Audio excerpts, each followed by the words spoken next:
हमारे देश के वित्त मंत्री श्रीमान अरुण जेटली जी को उत्तम बजट देने के लिए बहुत बहुत बधाई देता हूं। ये एक ऐसा बजट है जो गरीब को सशक्त बनाएगा,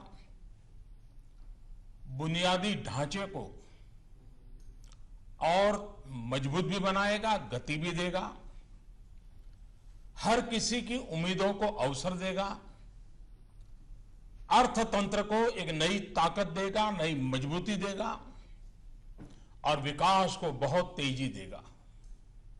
इस बजट में हाईवे भी बने, हाईवे भी बढ़े, दाल के दाम से लेकर डेटा की स्पीड तक, रेलवे के मॉडर्नाइजेशन से लेकर के सरल इकोनॉमिक निर्माण करने की दिशा में, शिक्षा से लेकर के स्वास्थ्य तक, उद्यमी से लेकर के उद्योग तक, टेक्सटाइल मैन्युफैक्चरिंग से लेकर के टैक्स रिडक्शन तक, हर किसी के सपने को साकार करने का ठोस कदम इस बजट में साफ साफ नजर आता है। इस ऐतिहासिक बजट के लिए वित्त मंत्री के साथ साथ उनकी पूरी टीम भी अभिनंदन के अधिकारी है। ये बजट देश के विकास के लिए पिछले 2.5 वर्ष में जो कदम उठाए गए, जो फैसले लिए गए और भविष्य में और मजबूती के साथ आगे बढ़ने के इरादों के बीच ये एक बहुत महत्वपूर्ण कड़ी है। इस बजट को मैं देख रहा हूं। एक अन्य महत्वपूर्ण कदम है कि रेलवे बजट को जनरल बजट में मर्ज कर दिया गया है। इससे अब पूरे ट्रांसपोर्ट सेक्टर उसको इंटीग्रेटेड प्लानिंग में मदद मिलेगी। देश में परिवहन से जुड़ी आवश्यकताओं की पूर्ति में रेलवे अब अपना योगदान और बेहतरीन तरीके से कर पाएगी। ये बजट कृषि क्षेत्र, ग्रामीण क्षेत्र, सामाजिक कल्याण, इंफ्रास्ट्रक्चर, इन सभी क्षेत्रों में एक विशेष ध्यान आकर्षित करता है। निवेश बढ़ाने और रोजगार के नए अवसर पैदा करने की दृष्टि से सरकार की जो प्रतिबद्धता है वो इस बजट में साफ साफ नजर आती है। इन योजनाओं के लिए आवंटन में भी बहुत बढ़ोतरी की गई है। सरकारी निवेश को मजबूती देने के लिए रोड और रेल सेक्टर के लिए भी आवंटन में काफी वृद्धि की गई है। सरकार का लक्ष्य 2022 तक हमारे देश के किसानों की आय डबल करने का इरादा है, 2 गुना करना है। नीतियां एवं योजनाएं उसी प्रकार से तय की गई हैं। बजट में सबसे ज्यादा जोर इस बार भी किसान, गांव, गरीब, दलित, पीड़ित, शोषित उन पर केंद्रित किया है। Agriculture, animal husbandry, dairy, fisheries, watershed development, स्वच्छ भारत मिशन, ये सारे क्षेत्र ऐसे हैं जो गांव की आर्थिक स्थिति में बहुत बड़ा बदलाव भी लाएंगे और ग्रामीण जीवन जीने वाले लोगों के क्वालिटी ऑफ लाइफ में भी बहुत बड़ा बदलाव लाएंगे। बजट में रोजगार बढ़ाने पर भी भरपूर जोश दिया गया है। नौकरी के लिए नए अवसर पैदा करने वाले सेक्टर, इलेक्ट्रॉनिक्स मैन्युफैक्चरिंग, टेक्सटाइल, उसको विशेष राशि दी गई है। असंगठित क्षेत्र में काम करने वाले लोगों को संगठित क्षेत्र में लाने के लिए भी व्यापक प्रावधान किए गए हैं। स्किल डेवलपमेंट बजट में काफी बढ़ोतरी की गई है। ये हमारे देश के युवाओं को ध्यान में रख करके और जो डेमोग्राफिक डिविडेंड है इसका भरपूर फायदा भारत को मिले उस पर ध्यान केंद्रित किया है। Mahatma Gandhi national rural employment guarantee scheme, उसके लिए भी अब तक जितना हुआ है किसी भी वर्ष में ना हुआ हो इतना रिकॉर्ड आवंटन किया गया है। बजट में महिला कल्याण पर भी विशेष ध्यान दिया गया है। महिलाओं और बच्चों से जुड़ी योजनाओं के लिए बजट में वृद्धि की गई है। स्वास्थ्य और उच्च शिक्षा के लिए भी बजट में काफी बढ़ोतरी की गई है।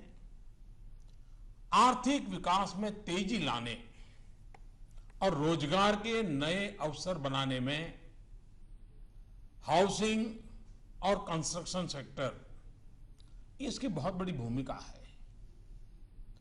ये बजट ग्रामीण के साथ साथ शहरी इलाकों में भी हाउसिंग सेक्टर को मजबूती प्रदान करने वाला है। रेलवे के बजट में एक बात पर विशेष बल दिया है और वो है रेलवे सेफ्टी फंड। इस फंड की मदद से रेलवे सुरक्षा पर पर्याप्त धनराशि खर्च करने में मदद मिलेगी। बजट में रेलवे और रोड इंफ्रास्ट्रक्चर के कैपिटल एक्सपेंडिचर में काफी बढ़ोतरी कर दी गई है। डिजिटल इकोनॉमी के लिए जो कॉम्प्रिहेंसिव पैकेज दिया गया है उससे टैक्स चोरी की संभावनाएं कम होगी और अर्थव्यवस्था में काले धन के प्रवाह पर नियंत्रण संभव होगा। डिजिटल इकोनॉमी को एक मिशन के तौर पर शुरू किए जाने से आने वाले वर्ष में 2017-18 में 2500 करोड़ डिजिटल ट्रांजैक्शन के बड़े लक्ष्य को प्राप्त करने में बहुत बड़ी मदद मिलेगी। हमारे वित्त मंत्री जी ने कर प्रणाली में जो सुधार और संशोधन किए हैं उससे मध्यम वर्ग को राहत मिलेगी, उद्योगों की स्थापना होगी, रोजगार के अवसर मिलेंगे, भेदभाव के अवसर खत्म होंगे और सबसे महत्वपूर्ण पहलू है कि निजी निवेश को प्रोत्साहन मिलेगा। बजट में व्यक्तिगत इनकम टैक्स कम करने की घोषणा देश के मध्यम वर्ग को ज्यादा स्पर्श करती है, बड़ी महत्वपूर्ण है। 10% से एकदम 5% कर देना बड़ा साहसपूर्ण निर्णय है। करीब करीब हिंदुस्तान के अधिकतम करदाताओं को इससे बहुत बड़ा लाभ होने वाला है। आपने देखा होगा बजट में काले धन और भ्रष्टाचार के खिलाफ मेरी लड़ाई निरंतर चल रही है। पॉलिटिकल फंडिंग की चर्चा हमारे देश में बहुत होती रही है। राजनीतिक दल हमेशा चर्चा के घेरे में रहे हैं। चुनाव के अंदर डोनेशन एकत्र करने की नई योजना भी वित्त मंत्री जी ने देश की आशा आकांक्षा और काले धन के खिलाफ की लड़ाई के अनुरूप आज प्रस्तुत की है। देश के छोटे और मध्यम उद्योग नौकरी के नए अवसर पैदा करने के सबसे बड़े स्रोत हैं। इन उद्योगों की पुरानी मांग रही है कि ग्लोबल कंपटीशन में वैश्विक स्तर पर मुकाबला करने में उनको कठिनाइयां आ रही हैं। अगर इसके लिए टैक्स कम किया जाए तो हमारे लघु उद्योग, जो कि करीब करीब 90% से ज्यादा है देश में, और इसलिए सरकार ने छोटे छोटे उद्योगों को और उसमें परिभाषा में बदलाव करके उनके दायरे को भी बढ़ाया है और टैक्स को भी 30% से घटा करके 25% कर दिया है। यानी देश के उद्योग जगत के 90% से ज्यादा लोग इसका लाभ ले पाएंगे। ये फैसला, मुझे विश्वास है कि देश के छोटे उद्योगों को ग्लोबली कॉम्पिटिटिव बनने में बहुत बड़ी मदद करेगा। ये बजट देश के विकास के लिए एक मजबूत कदम है।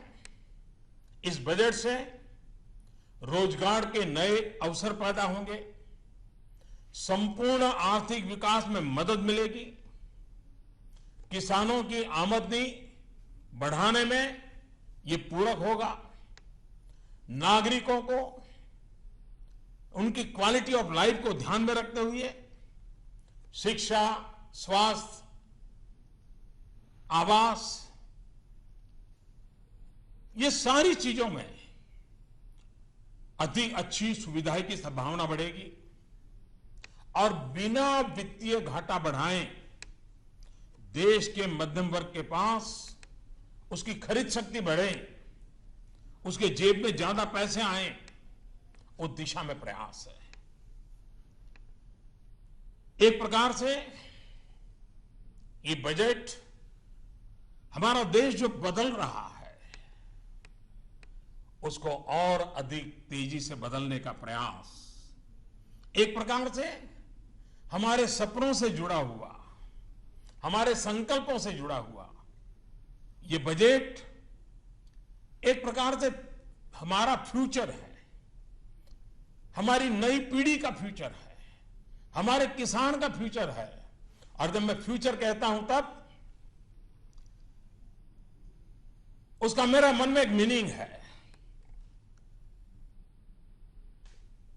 ऐप से फार्मर्स, किसानों के लिए, यू से अंडर प्रिविलेज, दलित, पीड़ित, शोषित, वंचित, महिला, उनके लिए, टी से ट्रांसपेरेंसी, पारदर्शिता, टेक्नोलॉजिकल अपग्रेडेशन, आधुनिक भारत बनाने का सपना, यू से अर्बन रिजुविनेशन, शहरी विकास के लिए, और आर से रूरल डेवलपमेंट, ग्रामीण विकास के लिए, और ई से नौजवानों के लिए एम्प्लॉयमेंट, उद्योग साहसिकों के लिए एंटरप्रेन्योरशिप, एनहांसमेंट, नए रोजगार को बढ़ावा देने के लिए, नौजवान उद्यमियों को बढ़ावा देने के लिए मैं इस बजट के लिए इस फ्यूचर को प्रस्तुत करते हुए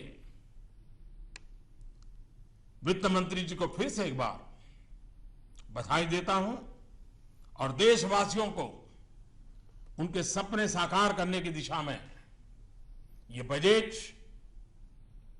एक बहुत बड़ी सहाय व्यवस्था है जो देश को आगे भी बढ़ाएगा, विकास की नई ऊंचाइयों को पार करेगा और देश में एक नया विश्वास का माहौल बनाने में यह बजट बहुत ही उपकारक होगा, ऐसा मेरा पूरा विश्वास है। फिर एक बार वित्त मंत्री को, वित्त मंत्रालय को, उनकी पूरी टीम को हृदय से बहुत बहुत बधाई।